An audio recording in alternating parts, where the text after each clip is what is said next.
Welcome to I dream. నేను మీ సురేఖ. ఇవాళ మనతో పాటు మన స్టూడియోలో ఉన్నారు సైకాలజిస్ట్, మోటివేషనల్ స్పీకర్, వారధి డైరెక్టర్ డాక్టర్ అర్చన ఆచార్య గారు. వారితో మాట్లాడి మరిన్ని విషయాలు తెలుసుకుందాం.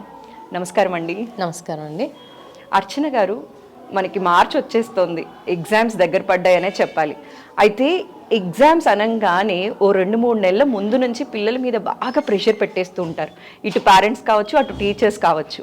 ర్యాంక్ రాకపోయిందా, ఇంట్లో అయితే ఇక చెప్పాల్సిన అవసరం లేదు, కంపారిజన్స్ ఉంటాయి ఇంట్లో చుట్టాల మధ్య.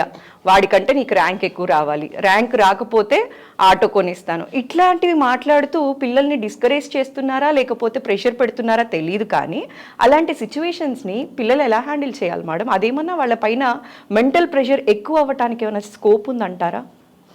ఖచ్చితంగా ఉందండి. మనం మొదటి నుంచి కూడా చూస్తున్నాము, ఇండియన్ వేలో పాజిటివ్ రీఇన్ఫోర్స్మెంట్ కన్నా నెగటివ్ రీఇన్ఫోర్స్మెంట్ని ఎక్కువ బిలీవ్ చేస్తారు. రిఫర్మేషనల్ థియరీ కన్నా డిటరెంట్ పనిష్మెంట్కే ఎక్కువ ప్రయారిటీ ఇస్తుంటారు. అంటే ఇది చేసావో నిన్ను తంతాను, ఇలా చేయకపోతే నీకు ఇది గిఫ్ట్ ఇస్తాను, లేకపోతే నేను అప్రిషియేట్ చేస్తాను అని చెప్పడం కష్టం. ఫర్ ఎగ్జాంపుల్, చిన్నపిల్లలు ఉన్నారు, చిన్నప్పటి నుంచి చూస్తాం, పగల కొట్టావా అయిపోయింది అంటే, ఇది పగల కొట్టకపోతే నీకు ఇది ఇస్తాను అలాంటిది ఏమన్నా, నేను అప్రిషియేట్ చేస్తాను, లేకపోతే నేను గుడ్ బాయ్ అంటారు. పగలు కొడితే బ్యాడ్ బాయ్ అంటారు, కానీ పగలు కొట్టకపోతే గుడ్ బాయ్ అంటారు. పాజిటివ్ రీఇన్ఫోర్స్మెంట్ కన్నా నెగటివ్ రీఇన్ఫోర్స్మెంట్ని మనం ఎక్కువ ప్రిఫర్ చేస్తాం. యాజ్ చిల్డ్రన్ గ్రో, అదే మన యాటిట్యూడ్ కంటిన్యూ అయిపోతుంది. ర్యాంక్ రాలేదా, మీరు అన్నట్టు ర్యాంక్ వస్తే, అండ్ చూడండి, ర్యాంక్ రావడము రాకపోవడము, ఎగ్జామ్స్లో మార్క్ రావడము రాకపోవడము, it is not in the child's hand అండి. హార్డ్ వర్క్ నేను ఒప్పుకుంటాను, హార్డ్ వర్క్ అన్నది మనం పెట్టాల్సిన విషయం ఖచ్చితంగా. మనం దీని గురించి మాట్లాడుకోవాలంటే బేసిక్గా ఫస్ట్ ఆఫ్ ఆల్ ఎక్స్పెక్టేషన్స్, అంటే పిల్లల మీద తల్లిదండ్రుల ఎక్స్పెక్టేషన్స్. ప్రతి తల్లిదండ్రి పిల్లల్ని చాలా హై లెవెల్లో సక్సెస్ఫుల్గా చూడాలనుకుంటారు, అందులో తప్పు లేదు. కానీ మనం పిల్లల మీద ఎక్స్పెక్టేషన్స్ పెట్టుకునే ముందు బేసిక్ చైల్డ్ లెవెల్ అన్నది మనం ఒక ఐడియా ఉండాలి మనకి. Not every child is academically intelligent. ప్రతి ఒక్కళ్ళు 90% తెచ్చుకోవాలి, 95% తెచ్చుకోవాలి అన్న రూల్ ఏం లేదు. వాళ్ళు తెచ్చుకోలేకపోవచ్చు. ఫర్ ఎగ్జాంపుల్ 10th వరకు చదువుతాం మనం, ఒకరికి మ్యాథ్స్ అసలే రాదు, but they might be genius in the other subject. Exactly. ఇప్పుడు మనం కామన్గా అన్ని సబ్జెక్ట్స్ చదువుతున్నప్పుడు ఆ ఒక్క సబ్జెక్ట్ వల్ల వాళ్ళకి పర్సంటేజ్ పడిపోవచ్చు. పర్సంటేజ్ రానంత మాత్రం వాళ్ళు యూజ్లెస్ అని మనం చెప్పలేము. కానీ పేరెంట్స్ కూడా పర్సంటేజ్ని బేస్ చేసుకొని అదేదో బాగా హార్ట్కి తీసేసుకొని నా కొడుక్కి మార్కులు తక్కువ వచ్చాయి అంటే వీళ్ళు అదేదో అవమానంలాగా కూడా ఫీల్ అయ్యే పేరెంట్స్ కొందరు ఉన్నారండి. యాక్చువల్గా that is a wrong notion. మనం కనుక ఒక యావరేజ్ స్టాటిస్టిక్స్ చూసుకుంటే, యావరేజ్ పర్ఫార్మర్స్ అంటే 70-80% అట్లా పర్ఫామ్ చేసే స్టూడెంట్స్ ఎవరైతే ఉన్నారో ఫర్దర్ లైఫ్లో వాళ్ళ సక్సెస్ రేట్ అనేది చాలా ఎక్కువగా ఉంది. మీరు ఇప్పుడు ఏ కంపెనీలో ఉన్న పెద్ద పెద్ద CEOస్ని కానివ్వండి, లేదా బాగా సక్సెస్ అయిన పర్సన్స్ అకాడమిక్ హిస్టరీ కనుక మీరు తీసుకుంటే, most of them would be average performers. Exactly. వాళ్ళ లైఫ్ కూడా చాలా హ్యాపీగా. Parents do ignore this. మనకు success in career is way different from success in academics. అది పేరెంట్స్ అర్థం చేసుకోరు. అండ్ వాళ్ళు ఏమనుకుంటారంటే, మంచి మార్క్స్ వచ్చి, అంటే బేసిక్గా మంచి మార్క్స్ వచ్చి బాగా చదువుకున్నారంటే తొందరగా ఉద్యోగం వస్తుంది, సెటిల్ అయిపోతారు. This is what is parents think. And దీనివల్ల ఏంటంటే పిల్లల మీద అపారమైన ప్రెషర్.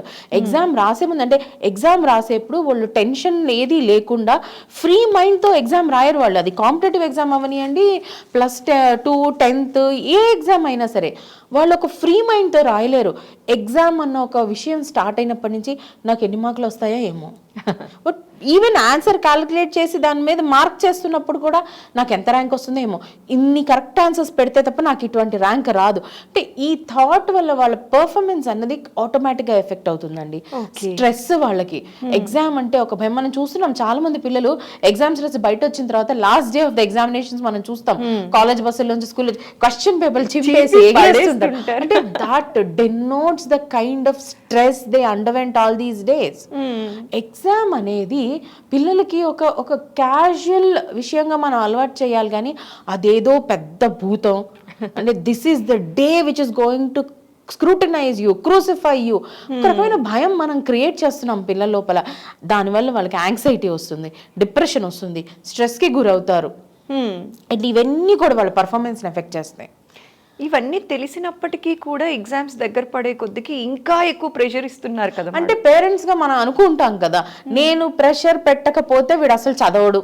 అవును, చాలా మంది పేరెంట్స్ ఎందుకండి మీరు అంటారు మీ వాడు బాగానే చదువుతున్నాడు అనాలండి, అనకపోతే వాళ్ళు ఫోకస్ లూజ్ అవుతారు. అదే రూల్ అండి, పద్ధత సాంప్రదాయమా, చెయ్యాలండి అనాలండి. అనాల్సిన అవసరం లేదు. పిల్లలకి బేసిక్ వాళ్ళకి అంటే వీళ్ళు చదవరు, వీళ్ళకు ఒక థాట్ ప్రాసెస్ లేదు అనుకుంటే తప్ప జనరల్గా ఒక ఫోకస్ ఉన్న పిల్లలు, లైఫ్ అంటే కొంచెం సీరియస్నెస్ లేదా మీరు చెయ్యాలనుకున్న వాళ్ళు చాలా మంది ఆటోమేటిక్గా చేసేస్తుంటారు. చాలా మంది పిల్లలండి they come to me with a question, why our parents always want us to be very successful when they themselves were not so successful? అబ్బా, చాలా మంది పేరెంట్స్ ఏంటంటే రెండు రకాల పేరెంట్స్ ఉంటారు. ఆల్రెడీ బాగా సక్సెస్ఫుల్ గా ఉండి academically intelligent parents, they take it granted అనమాట. మేము ఇలా ఉన్నాం కాబట్టి మా పిల్లలు కూడా ఇలా ఉంటారు, నేను బాగా అకాడమికలీ ఇంటెలిజెంట్ కాబట్టి నా పిల్లలు కూడా బాగా చదువుతారు, నేను ఇలా చదవాలి, you should live up to my standards అన్న ప్రెషర్. లైక్ అభిషేక్ బచ్చన్ కి అమితాబ్ బచ్చన్ లెవెల్లో ఉండాలి అన్న ప్రెషర్ ఏదైతే ఉందో. సో మనం చూస్తుంటాం కదా, ఇప్పుడు చంద్రబాబు నాయుడు గారు ఉన్నారు, లోకేష్ రాగానే అందరూ చంద్రబాబు నాయుడు గారితో కొలవడం మొదలు పెడతారు. See both are two different individuals, they cannot be same. Indira Gandhi ఎలాగ ఉందో రాజీవ్ గాంధీ అలాగ ఉండాలి, రాజీవ్ గాంధీ ఎలాగ ఉన్నాడో రాహుల్ గాంధీ అలా ఉండాలి, నాట్ పాసిబుల్ అండి. టూ డిఫరెంట్ ఇండివిజువల్స్ వీళ్ళు.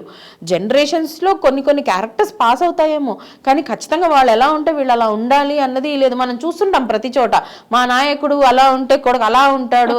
So this is all not possible. అది ఒకటి. ఆల్రెడీ సక్సెస్ఫుల్ పేరెంట్స్ ఏమో ఇలా ఎక్స్పెక్ట్ చేస్తారు, నాలాగా ఉంటారు అని వాళ్ళ మీద ప్రెషర్ పెట్టి నాలాగా ఉండాలి, నేను ఇంత సక్సెస్ఫుల్, నేను ఐఏఎస్, నా కొడుకు ఐఏఎస్ కాకపోతే ఎలా, నా కూతురు ఐఏఎస్ కాకపోతే ఎలా, చూస్తుంటాం మనం in generations that this happens. ఇది ఒక రకమైన pressure. Second kinds of parents, వాళ్ళు కాస్త అండర్ సక్సెస్ఫుల్ ఉంటారు, ఉండేసి మేము ఇలా ఉన్నాం కాబట్టి మా పిల్లలు ఒక రేంజ్ లో ఉండాలి కాబట్టి నేను చాలా కష్టపడతాను, నువ్వు చూడు నాలాగా ఉండకు, నువ్వు ఇలా నాలాగా ఉండకు, నువ్వు ఇలాగుండు. So constant pressure on the children. ఇప్పుడు ఈ రెండు కేసెస్లో ప్రెషర్ ఫేస్ చేసేది పిల్లలు. ఆ ప్రెషర్ అన్నది ఎలా ఉంటుంది అన్నది పిల్లల్ని మనం ఒకసారి క్లోజ్డ్ డోర్ ఇంటర్వ్యూ చేస్తే వాళ్ళు చెప్తారు. They want to escape from all this nonsense and get out. అంటే వాళ్ళు ఎంత ప్రెషర్లో ఉంటారంటే యాక్చువల్గా వాళ్ళకి ర్యాంక్ 1 వచ్చిందా కూడా దాన్ని ఎంజాయ్ చేసే పరిస్థితిలో వాళ్ళు ఉండరు. అబ్బా దరిద్రం పోయిందిరా బాబు అనుకునే పరిస్థితిలో ఉంటారు, కానీ దాన్ని ఎంజాయ్ చేసే మెంటల్ స్టేటస్ వాళ్ళకు ఉండట్లేదు. ఎందుకంటే నెక్స్ట్ ఇంకో ప్రెషర్, 10th లో 90% రావాలి, 95% రావాలి, తెచ్చుకున్నాడు పాపం, అవంగానే మంచి కాలేజ్లో జాయిన్ చేస్తాం, అసలు రిజల్ట్ దాకా కూడా వెయిట్ చేయం, తీసుకెళ్ళి శ్రీ చైతన్య నారాయణ ఏదో ఒక ఆయనాలు పెట్టేస్తాం. పెట్టంగానే ఈ రిజల్ట్ ఇంకా రాలేదు, రే బాగా చదవాలరా నువ్వు, ఎంసెట్లో మంచి ర్యాంక్ రావాలా, ఐఐటీలో టాప్ కొట్టాలా అంటే అయిపోయింది. ఇది ఇంకా రిజల్టే రాలేదు, ఆ ప్రెషర్ స్టార్ట్ అయింది. ఇక్కడ 95 వచ్చింది అనుకోండి, అమ్మయ్య దీంతో ఎండ్ అయిపోయిందని లేదు, ఇక్కడ మళ్ళీ స్టార్ట్ డబుల్ త్రిబుల్ ప్రెషర్.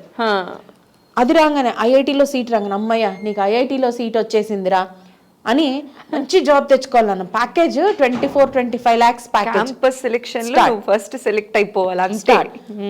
అవ్వంగానే పోనీ అయిపోయింది, క్యాంప్ మంచి జాబ్ వచ్చింది, అయిపోయిందా పెళ్లి చేసుకోవాలి, మంచి వైఫ్ దొరకాలి. అంటే పేరెంట్స్కి ఇది ఒక అలవాట్లా మారిపోయింది అనమాట.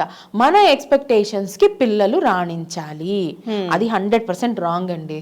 ఒక్క అకాడమిక్స్ విషయంలో వదిలిపెట్టండి, ఇవాళ పేరెంట్స్ కనుక చూసుకుంటే మన పిల్లలు అన్నిట్లోనూ ఎక్సలెంట్ ఉండాలి, అన్ని స్పోర్ట్స్లోనూ గోల్డ్ మెడల్ కొట్టాలి, ఎలక్ట్యూషన్ కాంపిటీషన్లో ఫస్ట్ ప్రైజ్ రావాలి, మా వాడు వీణ వాయించాలి, మా వాడు డాన్స్ చేయాలి, మాది బ్రేక్ డాన్స్ చేయాలి, మా వాడు పాట పాడితే గాన గంధర్వుడు బాలసుబ్రహ్మణ్యంలా ఉండాలి, ప్రతి దాంట్లోనూ సక్సెస్ఫుల్గా ఉండాలి. మనం పిల్లల్ని కనుక చూసుకుంటే ఇవాళ ఒక స్పోర్ట్ నేర్పిస్తారు, ఒక ఇన్స్ట్రుమెంట్, డాన్స్, మ్యూజిక్, ప్రతి ఒక్కళ్ళు అయితే క్రికెట్ లేదా కరాటే, వాళ్ళ పిల్లలు ఏదైనా నేర్చుకుంటూ ఉంటే అక్కడ షైన్ అప్ అయ్యారు. మనం కూడా మళ్ళీ నేర్చుకోవడం అంటే ఏదో సరదాకి హాబీగా నేర్చుకోవడం కాదండి. మామూలుగా పిల్లలు నేర్చుకుంటుంటారు, హాబీగా సరదాకి నేర్చుకోవడం డిఫరెంట్. కానీ ఇక్కడ కూడా పేరెంట్స్ ఎక్స్పెక్టేషన్స్, వాళ్ళు స్కేటింగ్ నేర్చుకోగానే అయిపోదు, స్కేటింగ్ కాంపిటీషన్కి వెళ్ళాలా, తెలంగాణ అయిపోదు, మెడల్ కొట్టుకొని రావాలి. అంటే ఈ కైండ్ ఆఫ్ ప్రెషర్ అసలు పిల్లలు ఎలా తట్టుకుంటారని ఎక్స్పెక్ట్ చేస్తున్నారండి. మనము పేరెంట్స్ ఒక్క ఉద్యోగం చేస్తున్నాం, ఒకే ఉద్యోగం 2-3 మనం చేయట్లే, ఒకే ఉద్యోగంలో బాస్ పెట్టే కొన్ని టార్గెట్స్ ఒకే ఉద్యోగంలో మనం రీచ్ అవ్వాల్సిన గోల్స్ మనం రీచ్ అవ్వలేక ఒక గంట ఎక్స్ట్రా 2 గంటలు ఎక్స్ట్రా పని చేయాల్సి వస్తే ఇంటికి వచ్చి ఫ్రస్ట్రేట్ అయిపోయి ఇంట్లో తిట్టుకొని పిల్లల్ని తిట్టేసి మన ఫ్రస్ట్రేషన్ అంతా బయటపడేస్తున్నామే. పిల్లలు ఎవరి మీద తీర్చాలంటారు? 24 hours వాళ్ళకి ఒక షెడ్యూల్ సెట్ చేసి అకాడమిక్స్ అని ఒకటే కదా, అకాడమిక్స్లో 95 రావాలి, చెస్ ఆడితే ఇందులో గెలవాలి, క్రికెట్ ఆడితే అందులో గెలవాలి, సంగీతం పాడితే గానగంధర్వుల్లో ఉండాలి, బాగా పాడితే నేను తీసుకెళ్ళి ఇండియన్ ఐడల్లో పాడిచ్చేస్తాం, డాన్స్ చేస్తే డాన్స్ ఇండియాలో పెట్టేస్తాం. ఎందుకండి వాళ్ళకి ఇంత ప్రెషర్ అవసరమా? మన మన ఆశలకి ఆశయాలకి వాళ్ళని బలి చేయకూడదండి. Do not stress them. వాళ్ళకు ఒక ఓరియంటేషన్ ఇవ్వండి. పిల్లలకు సక్సెస్ అవ్వాలి, ఎందుకు అవ్వాలి, ఇందుకు అవ్వాలి, నువ్వు ఎందుకు బాగా చదువుకోవాలి, ఇందుకు బాగా చదువుకోవాలా, నీ లైఫ్లో ఒక గోల్ ఉండాలంటే, నీకు ఒక సక్సెస్ రావాలంటే, నీకు మంచి జాబ్ రావాలంటే, లేదా నువ్వు ఒక మంచి క్వాలిటీ లైఫ్ లీడ్ చేయాలంటే నువ్వు బాగా చదువుకోవాలి. నువ్వు గేమ్ ఆడు, ఎందుకు సంగీతం నేర్చుకో, ఎందుకు నువ్వు స్ట్రెస్ అయినప్పుడు అలా రిలాక్స్ అయిపోయి పాడుకుంటే నీ మనసు నీకు ప్రశాంతంగా మారిపోతుంది కనుక. నువ్వు డాన్స్ నేర్చుకో, ఎందుకనంటే నువ్వు స్ట్రెస్ఫుల్గా ఉన్నప్పుడు పాట పెట్టుకుని డాన్స్ చేస్తే నీ లోపల feel good neuro transmitters release అవుతాయి. కాబట్టి లర్న్ డాన్స్. లేదు ఇప్పుడు I have a daughter, she 16 years old. Cooking is a stress buster. బాగా స్ట్రెస్ అయిందంటే వెళ్ళి ఏదో ఒకటి వంట చేస్తుంది, ఏదో ఒకటి వంట చేస్తా, అమ్మ ఇవాళ నేను వంట చేస్తాను, ఐఎమ్ ఫీలింగ్ స్ట్రెస్. అంటే everybody has got their own stress busters. Okay, so let them pursue all these things as a stress buster. కష్టంగా కాకుండా ఇష్టంగా పిల్లలు వాళ్ళు చేయాలి. మన ఇష్టాలు వాళ్ళ మీద రుద్దకండి, వాళ్ళకి నచ్చింది చేయనియండి.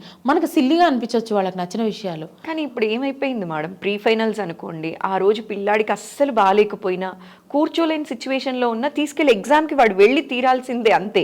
అంటే కొన్ని లైఫ్ లో డూ అండ్ డై సిచ్యువేషన్స్ అని ఉంటాయండి. ఫర్ ఎగ్జాంపుల్ ఇప్పుడు ఫైనల్ ఎగ్జామ్ రోజే ఫీవర్ వచ్చింది అనుకోండి, మనం డుమ్మా కొట్టించాం కదా, అప్పుడు తప్పదు. ఆబ్వియస్లీ నువ్వు అబ్సెంట్ అవ్వడం కన్నా సప్లిమెంటరీ రావడం కన్నా అంతో ఇంతో మార్క్స్ తో పాస్ అయిపోవడం బెటర్. ఎందుకంటే it is a waste of academic year అన్న కాన్సెప్ట్. అసలే బెడ్ రిడన్ అయిపోయి ఉంటే మనం ఏం చేయలేము. ప్రీ ఫైనల్స్ కి not every exam is so important, schools కూడా కన్సిడర్ చేస్తాయి. బట్ ఇప్పుడు ప్రీ ఫైనల్ అన్నది ఏంటంటే it's like a test for the final one. So maybe it is a practice for the child for to go and sit in the final exam in case he is sick. అలాని pre-final 1, pre-final 2, pre-final 3 అని 10 pre-finals పెట్టేసి ప్రతిదాన్ని attend అవ్వమని compulsory చేయడం correct కూడా కాదు. If they are sick, schools are also considerate. కానీ ఒకటే ప్రీ-ఫైనల్ ఉంది, you have to write, and it depends upon how sick is the child. అబ్బాయి నిజంగానే లేవలేని ఒక కండిషన్ లో ఉంటే ఎవ్రీబడి ఈస్ కన్సిడరేట్. అంబులెన్స్ లో తీసుకెళ్లి పరీక్షలు రాయించి తీసుకురాలేం కదండి ఆబ్వియస్లీ. సో ఇన్ కేస్ రాసే ఓపిక ఉంటే, రాయాల్సిన పరిస్థితి వస్తే రాయాలి, తప్పదు. That is not called stress actually. అంటే ప్రీ ఫైనల్ స్టేజ్కి వచ్చేసరికి పిల్లలేం నేను వెళ్ళి రాస్తాను అన్న మోడ్లో వాళ్ళు ఉంటారు, మన స్ట్రెస్ అక్కర్లేదు. Here we have to talk about the stress we're putting on them for performing. జ్వరంగా ఉన్నప్పుడు కూడా 90% రావాలి అన్నది పేరెంటల్ ప్రెషర్. అబ్బాయికి జ్వరంగా ఉన్నప్పుడు, అమ్మాయికి జ్వరంగా ఉన్నప్పుడు వాళ్ళకి ఎగ్జామ్ రాయడం వాళ్ళు స్ట్రెస్ఫుల్ గా ఫీల్ అవ్వరు, రాస్తారు. కానీ ఈ జ్వరంలో రాసిన ఎగ్జామ్స్ లో మార్కులు రాకపోతే నా పరిస్థితి ఏంటి అన్నదే వాళ్ళ మెయిన్ టెన్షన్. సో పేరెంట్స్ గా మనం ఆ టెన్షన్ పెట్టకపోతే చాలు వాళ్ళని. మన ఎక్స్పెక్టేషన్స్ కి వాళ్ళని బలి చేయకూడదు. అండ్ పిల్లల బేసిక్ క్రైటీరియా ఏంటి, వాళ్ళ కెపాసిటీ ఏంటి తెలుసుకుని మనం వాళ్ళ మీద ప్రెషర్ పెట్టాలి. యావరేజ్ స్టూడెంట్ అని తెలిసినప్పుడు నీకు 100 బిలో ర్యాంక్ రావాలని ప్రెషర్ పెట్టడము, నువ్వు యూజ్లెస్ రా, దేనికి పనికిరావు అని అనడము, all this will lower their morality అండి. ఒక్కసారి వాళ్ళ సెల్ఫ్ కాన్ఫిడెన్స్ మొరాలిటీ కింద పడిపోయిందంటే దాన్ని మళ్ళీ రివైవ్ చేయడం అన్నది బ్రహ్మతరం కూడా అయ్యే పని కాదు. It is a very difficult task. కాబట్టి as a parent we should always ensure that వాళ్ళ మొరాలిటీ పడిపోకూడదు. Keep their moral up. వాళ్ళకి మీకు చేతనైతే పాజిటివ్ రీఇన్ఫోర్స్మెంట్ ఇవ్వండి, వాళ్ళకి పాజిటివ్గా ఎంకరేజ్ చేయండి. చదివితే ఇది ఇలా ఉంటుంది అంతే తప్ప నువ్వు చదవకపోతే అడుగు తింటావు, చదవకపోతే సంకనాకిపోతావు. These are not the things that we should tell them. Negative reinforcement మానేయాలండి. మనము జనరల్గా ఒక స్టోరీ వింటున్నాం, ఒక చెట్టు పెట్టేసి ఒక అతను 2 చెట్లు పెడతాడు ఒక ఇంట్లో పక్క పక్కన పెట్టేసి, ఒక చెట్టుకేమో నాని బంగారు బుజ్జి అని ముద్దుగా మాట్లాడుకుంటూ వాటర్ పోస్తాడు, ఇంకో చెట్టుకేమో బాగా తిట్టుకుంటూ water same water quantity, same చెట్లు, సేమ్ క్లైమేట్, సేమ్ ఎన్విరాన్మెంట్. కానీ ఏ చెట్టుతో అయితే బాగా మాట్లాడారో ఆ చెట్టు బాగా పెరుగుతుంది, ఏ చెట్టునైతే ఊరికే తిట్టుకుంటూ నీళ్లు పోసారో అది వాడిపోతుంది. So we listen this. అంటే చెప్పడానికి స్టోరీ లాగా అనిపిస్తుంది కానీ కాదండి. Words have an effect on every one. మనం మాట్లాడే పదం words have a greater impact. కాబట్టి మనం పిల్లలకి positive enforcement, good words, reformational థియరీని అప్లై చేద్దాం, not deterrent punishment. Punishment always will not give you positive results. ఒక దొంగను తీసుకెళ్లి జైల్లో వేయంగానే మారిపోతాడని లేదండి. రెఫార్మేటరీ మనం విధానాలు వాడితేనే వాళ్ళు రిఫార్మ్ అవుతారు. లేదంటే దొంగల్ని తీసుకెళ్లి జైల్లో పెడితే పక్క దొంగలతో కలిసి గజ దొంగ తయారై వస్తాడు వాడు బయటికి. అలాంటి ఇన్స్టెన్సెస్ కూడా చూస్తున్నాం మనం. సో ఎటువంటి ఎక్స్పెక్టేషన్స్ అయినా సరే పిల్లల్ని వాళ్ళ కెపాసిటీని బట్టి మనం ఎక్స్పెక్ట్ చేద్దాం. Even though we want them to be successful, అంటే మన ఎక్స్పెక్టేషన్స్ హై ఉన్నా కూడా వాటిని పాజిటివ్గా రీఇన్ఫోర్స్ చేసి వాళ్ళతో వర్క్ చేయిద్దాం తప్ప నెగిటివ్గా రీఇన్ఫోర్స్ చేసి వాళ్ళని తిట్టి వాళ్ళని కించపరిచి కంపేర్ చేసి మనం సాధించేది ఏం లేదండి. Automatically it will damage their self esteem which is going to affect their life. ఈ ఒక్క ఇన్స్టెన్స్ అనే కాదు, వాళ్ళ టోటల్ లైఫ్ అంతా డ్యామేజ్ అవుతుంది. వాళ్ళ సెల్ఫ్ ఇమేజ్ పాడైంది అని అంటే తన కళ్ళలో తనే దిగజారిపోయిన తర్వాత ప్రపంచం మొత్తం కలిసినా కూడా వాళ్ళని మళ్ళీ బూస్టప్ చేయలేవు. కాబట్టి యాజ్ అ పేరెంట్ మనం ఇవన్నీ గుర్తుపెట్టుకోవాలి. చాలా చక్కగా చెప్పారండి. ప్రతి పేరెంట్ తెలుసుకోవాల్సిన విషయం నిజంగా ఇది మాత్రం. ఎందుకంటే పిల్లల పైన ప్రెషర్ పెట్టేసి, అంటే తెలుసో తెలియకో పెడుతున్న పేరెంట్స్ కొందరైతే ప్రెషర్ పెడితేనే చదువుతారు అని చెప్పి ఇంటెన్షనల్గా ఇంకొంతమంది పేరెంట్స్ కూడా ప్రెషర్ ఇస్తున్నారు. బట్ ఈ ప్రెషర్ మాత్రం పిల్లలకి నిజంగా అవసరం లేదు. పాజిటివ్గా మనం పిల్లలకి కన్వే చేయగలిగితే వాళ్ళు సక్సెస్ఫుల్గా మీరు అనుకున్నట్టుగా వాళ్ళ కెపాసిటీని బేస్ చేసుకొని లైఫ్లో సక్సెస్ అవుతారు అన్న విషయాన్ని చాలా చక్కగా వివరించారండి. ధన్యవాదాలు. Thank you.